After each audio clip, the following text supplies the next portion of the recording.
What makes Bumrah so unplayable? Not the baseball approach. At least अब India को ये credit देंगे कि उन्होंने रिड्यूस कर दिया इंग्लैंड को to normal conventional test match cricket. और बुमराह ने तो अपना दिखाया कि भाई कोई मैच नहीं है बुमराह का, कोई क्लास नहीं है। जो उसने बॉलिंग करके दिखाई है, जो अप्रोच दिखाई है, बड़ी जबरदस्त एक्सीलेंट बॉलिंग की है। क्योंकि बुमराह जब बॉलिंग करने आता है कमेंटेटर सबसे बड़ा यूज करता है कि भाई ये विकेट लेने के लिए आया है, इसको थोड़ा सा सेंसिबल होगी। स्टोक्स को उसने मारा, मेरा ख्याल है one of the balls of the series so for. ओहो वो गुड लेंथ पे पड़ के अंदर स्टोक्स अपनी तरफ से लाइन कवर करने गया, पिच होके डाल दी बुमराह ने वहीं से गेंद। ठीक है, मतलब आउटस्टैंडिंग गेंद। बुमराह को जो चीज़ स्टैंड आउट करती है बाकी बॉलर्स के मुकाबले में वो यही है कि वो असेस करते हैं कंडीशन को। ट्रू, कंडीशन को असेस करके फिर सिचुएशन को वो असेस करते हैं कि सिचुएशन इस टाइम क्या डिमांड। हमारे प्लेयर अनफॉर्चुनेटली ऊपर से नीचे का सफ़र करते हैं, और बाकी दुनिया को अगर आप देखेंगे तो उन्होंने जैसे स्टार्ट लिया वो ग्रेजुअली ऊपर की तरफ जाते हैं। तो जसप्रीत बुमराह की बात करनी थी भाई, क्या फास्ट बॉलर है यार। 210 विकेट हो गई, 19.20 का उसका एवरेज है। और अब क्या बोले, 2 पॉइंट कुछ का उसका इकोनॉमी रेट है। कितने मजे से इस पिच के ऊपर वो बॉलिंग कर रहा है। बुमराह ने हमेशा इंटरव्यूज में कहा है कि मैंने अपने बड़ों से सीखा है और मैं पिच को रीड कर लेता हूं। तो ये हमारे बॉलर्स पिच को रीड क्यों नहीं कर पाते?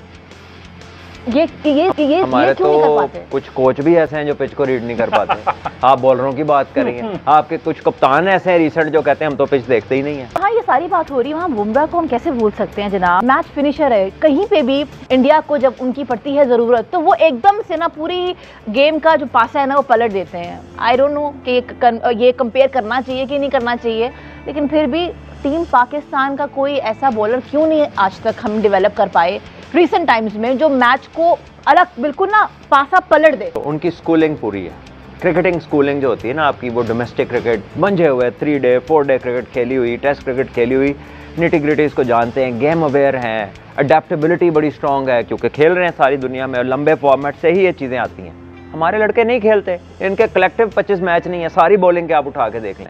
तो आप ये कंपैरिजन ही गलत ड्रॉ करते हैं, ये बनता ही नहीं है। लेकिन सलमान, आपने नोटिस किया होगा बुमराह ने हमेशा इंटरव्यूज में कहा है कि मैंने अपने बड़ों से सीखा है और मैं पिच को रीड कर लेता हूं। तो ये हमारे बॉलर्स पिच को रीड क्यों नहीं कर पाते? हमारे क्यों नहीं कर पाते? कुछ कोच भी ऐसे हैं जो पिच को रीड नहीं कर पाते। आप बॉलरों की बात करेंगे, आपके कुछ कप्तान ऐसे हैं रिसेंट जो कहते हैं हम तो पिच देखते ही नहीं है। अब उनका क्या करना है? The point is that your cricketing culture is suffering. ठीक है, और ये जो डेफिशिएंसी है ना इनको, वो विटामिन एक्सपीरियंस की है। और विटामिन एक्सपीरियंस जो है ना वो 4 डे क्रिकेट से आता है। दूसरी तरफ बॉलिंग की बात करें, Bumrah has been outclass, outstanding. और एक मजे की बात यह है कि एक हमारे पास बॉलर हैं शाहीन शाह अफरीदी जो इंजरी से वापस आते हैं, और शाहीन शाह अफरीदी में वो स्पार्क हमें ख़त्म होता हुआ दिखता है, ख़त्म तो नहीं डिमिनिश होता हुआ ज़रूर दिखता है। बुमराह जो कि एक इतनी severe long injury, back injury से वापस आते हैं, और जब वापस आते हैं वो इंजरी से, सो बुमराह 2.0 एक डिफरेंट किस्म का वेपन लगने लगते हैं और बहुत ज़्यादा बेहतर होके आते हैं पिछले बुमराह से। सो इंजरी के बाद वापसी और उसके बाद बुमराह खुद को जिस तरह अप्लाई कर रहे हैं, ही हैज़ बीन अमेजिंग। पिछला जितना टाइम फ्रेम आप उठा के देखें, बुमराह जब से वापस आया है, क्या वो नॉन स्टॉप सारी क्रिकेट खेला है? जब वो नया वापस आया था ऑब्वियसली उसको एहतियात से खिलाया गया, कुछ मैचेस खिलाए जहाँ पे रेस्ट उसको देना था, रेस्ट दिया गया उसको, तो उसको प्रॉपर एक तरीके से वापस लाया गया। हमारा थोड़ा सा ये इशू होता है कि हम जब आए हैं तो फिर हमने सारे मैचेस ही खेलने हमने रेस्ट नहीं करवाना किसी को, चाहे वो इंजरी बेस है, चाहे वो वर्कलोड है, या वैसे भी होता है ना रोटेशन पॉलिसी के ऊपर भी। एक तो ये डिफरेंस आपको नज़र आएगा। दूसरा देखें, अगर हम देखते हैं कि what makes him different from other bowlers, Bumrah का कोई एक पैटर्न मुझे बता दें कि जिसकी वजह से वो फेमस हो कि वो ऐसे आउट करता है? सिर्फ नहीं है ना, वो प्लान करता है, पिच ठीक है, कंडीशंस, बैट्समैन, सारी चीज़ें वे देखते हुए वो प्लान करता है। उसका एक मेथड नहीं है, अंदर लाना है तो अंदर ही लाना है, जब बाहर निकाल है तो बाहर निकालेगा। उसको आप देखेंगे तो अंदर आते बॉल पे भी विकेट लेता है, वो बाहर जाते हुए विकेट लेता है, बाउंसर पे जहाँ चाहिए वो बाउंसर पे भी विकेट लेता है।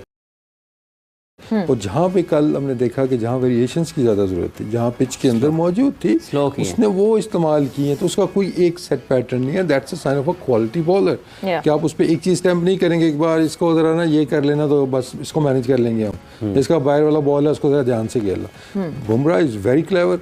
और सबसे जो बड़ी उसके पास चीज़ है जो कि आई थिंक फास्ट बॉलर की लग रही है, किसी भी बॉलर की लग रही है, वो है कंट्रोल। इस पर सुहेल भी आगे चल के हमें ज़रा ज़्यादा बताएंगे इसके ऊपर कि कंट्रोल होगा तो आप ये जितनी चीज़ें हम कह रहे हैं ये करेंगे, फिर आप एक चीज़ के ऊपर रिलाई नहीं करेंगे। बाकी ये कि जब भी हम बात करते हैं गेम प्लान की, मैच प्लान की, अवेयरनेस की, जो बैट्समैनों पे अप्लाई होता है वो बॉलरों पे भी अप्लाई होता है। लेकिन चाहे वो आपकी फील्ड पोजीशनिंग है, चाहे वो आपकी लाइन है, चाहे वो आपकी लेंथ है, चाहे आपकी वेरिएशंस हैं, किस पेस के साथ बॉल करने हैं, तो ये सारी अवेयरनेस बॉलर के पास भी होनी बहुत ज़रूरी है। और वो आपको एक नज़र आता है कि बुमराह कोई भी बॉल ऐसा नहीं कर रहा कि आपको लगे यार आके उसने बस बॉल कर दी है। आपको हमेशा कुछ ना कुछ उसमें नज़र आता है, नज़र आएगा। और दूसरा आप मैच देख रहे हैं, मतलब हम बड़ा क्लोजली मैच जब देखते हैं, बहुत से बॉलर को हमें पता होता है कि पहला बॉल करने आ रहा है, इसने क्या करना है। चाहे शाहीन है तो अंदर लेके आएगा, और अगर स्टार क्या है तो वो भी कोशिश करेगा अंदर बॉल लाने की, तो वो प्रेडिक्टेबल होते हैं। लेकिन बुमराह को देखते हुए आप कभी भी ये प्रेडिक्ट नहीं करते कि इसने पहला बॉल क्या करना है।